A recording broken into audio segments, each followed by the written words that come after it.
How y'all doing? Seems like that would be an issue. Speak platinum job.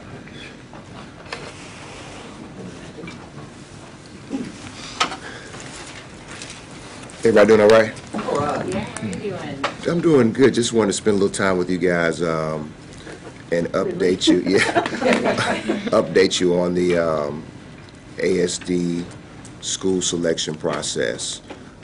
As you all know, this has been a tough process for many of our communities and many of our employees, but we're close to finalizing the process. We still don't know the exact schools that the ASD will be selecting, but we'll find out by the end of the day. What we've asked is that before the announcement is public, that we have some opportunity to be able to let our faculties and staffs in our schools know so they don't hear it on the news. You know, one of the big things that always concerns our employees is that if their school is taken over by the ASD, what happens to the employees? So we've put together a plan now to support our employees, and most importantly, we're going to continue to support these schools for the rest of the year. You know, one of the trends we've noticed over the past few years is that once a school is selected, then you know the data dips even further, and we realize that we have to support these schools in such a way that there is no loss of instruction time, no loss of learning opportunities. And you know, Ms. Love is here, and she had a great resolution that she introduced, a couple great resolutions that she introduced on Tuesday. The gist of one was to make sure that we can continue to support these students and these communities, which we will do. That's really the update, and we could take a few questions if you guys have any.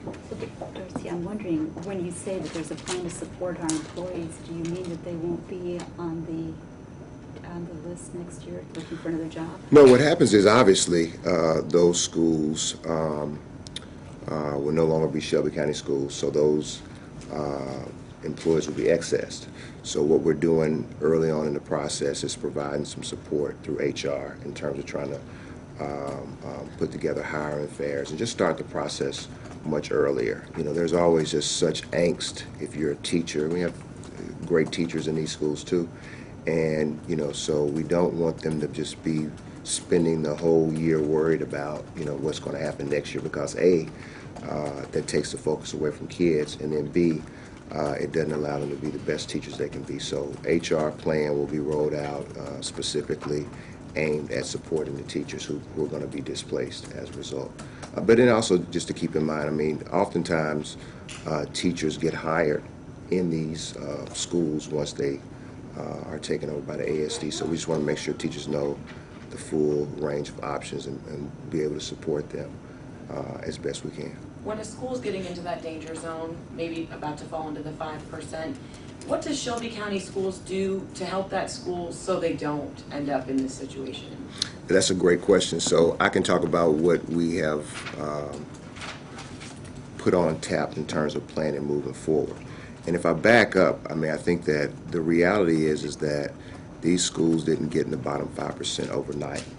And I think, just to be honest, the support has not been given to many of these schools over a long period of time. Support as it relates to resources, support as it relates to different kinds of programming.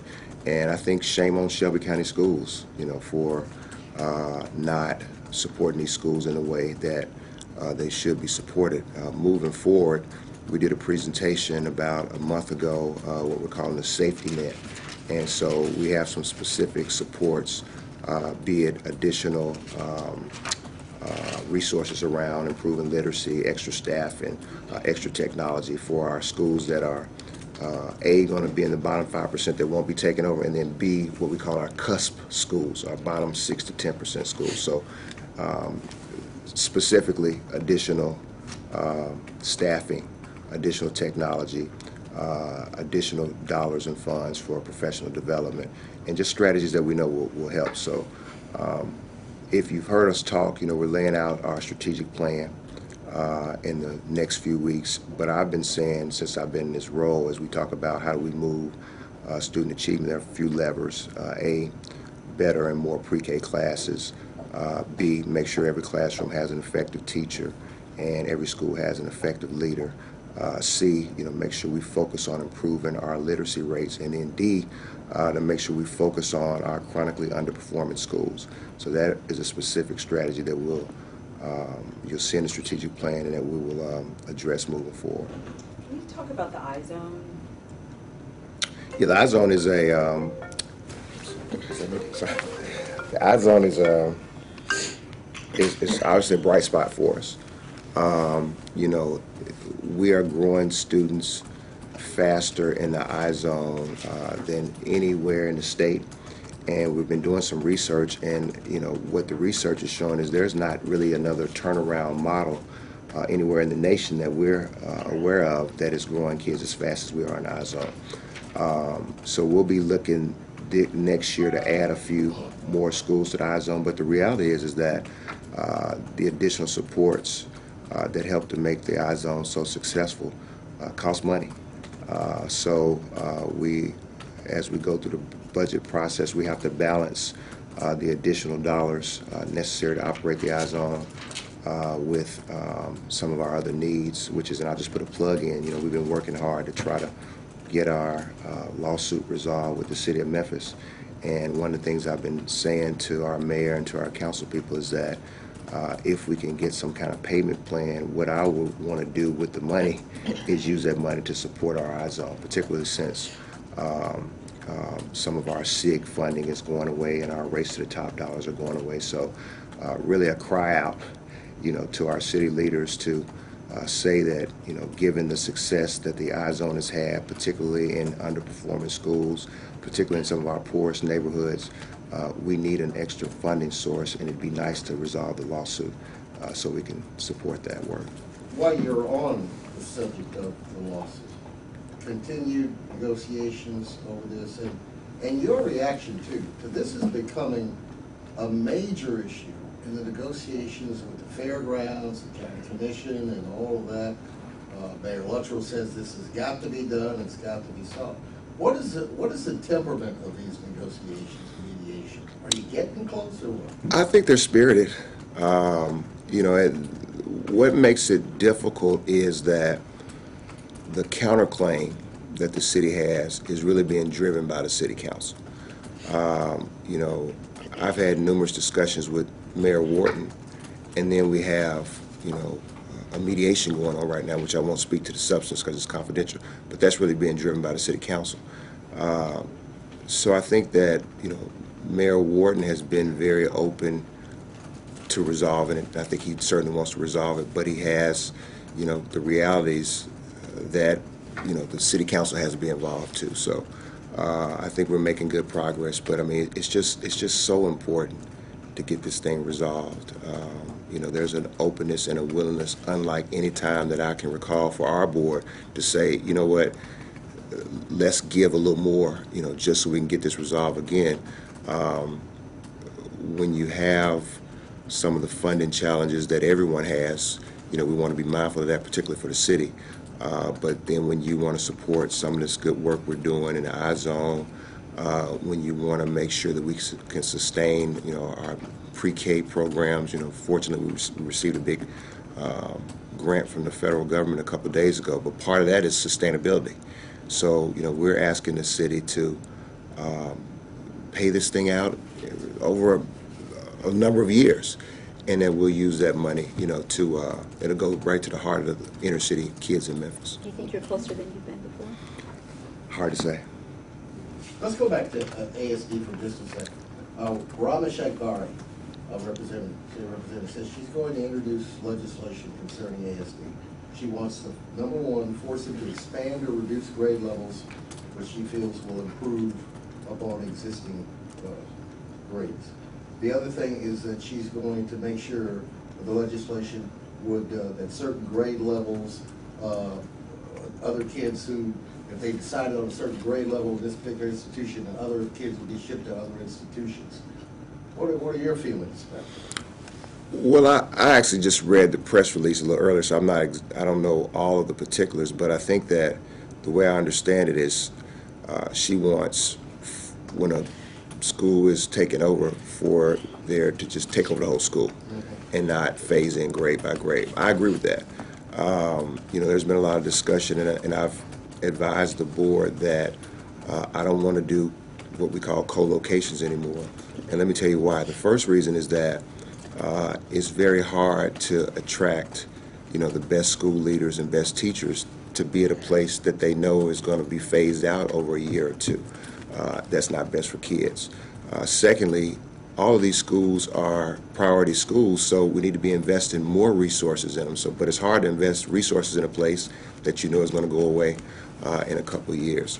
And if we're really talking about a sense of urgency, like we need to be talking about, then that suggests to me that the whole school should be taken over. We shouldn't phase in.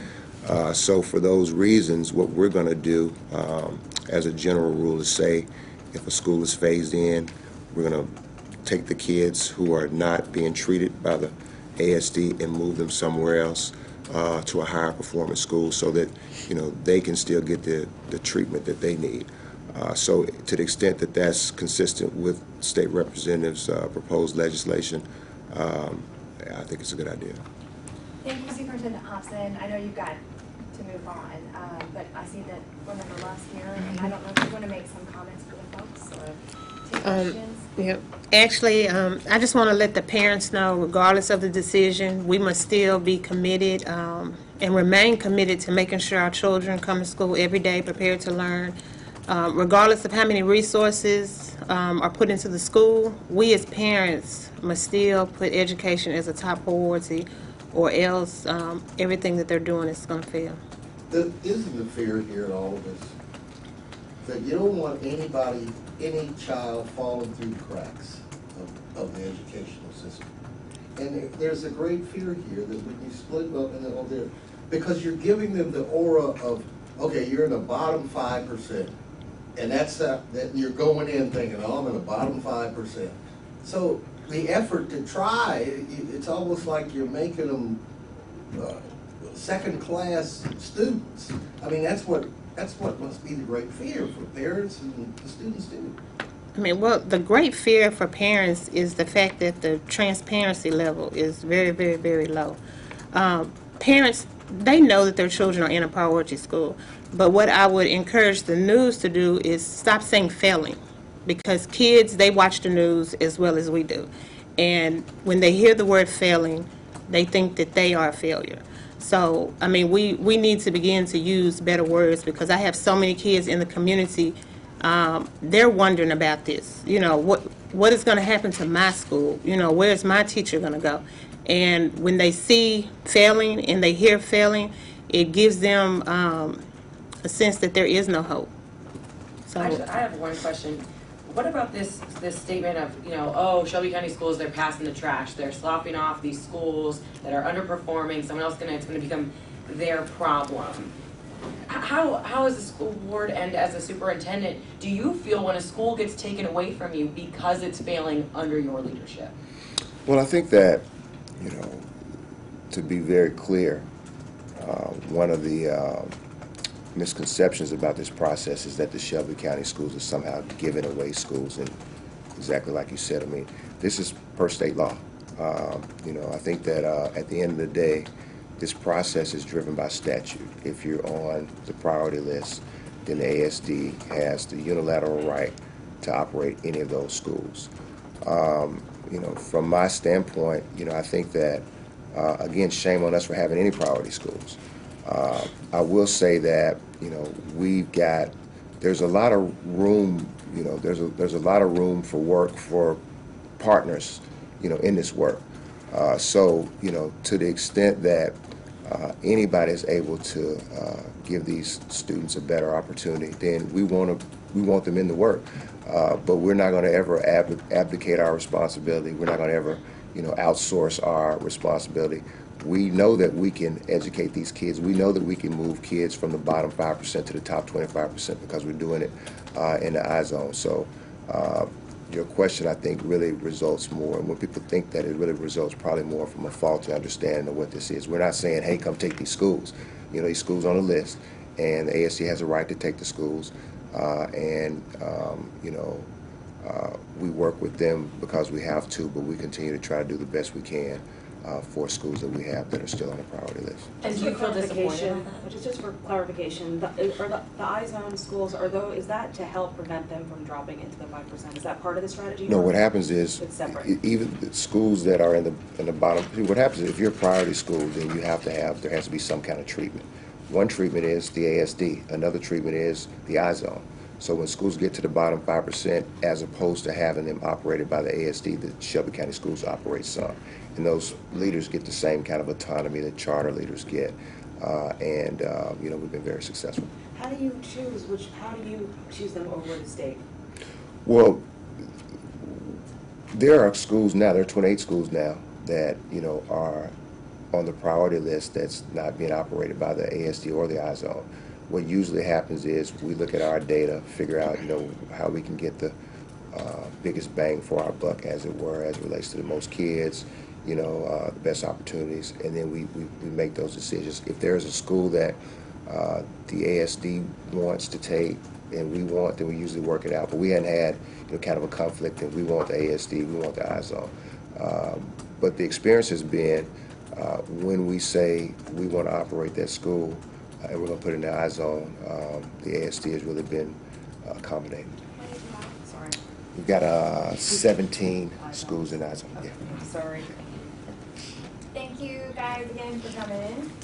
And it's weird being here and not asking a question. You know it's killing her. I'm like, oh, yeah. Think about it.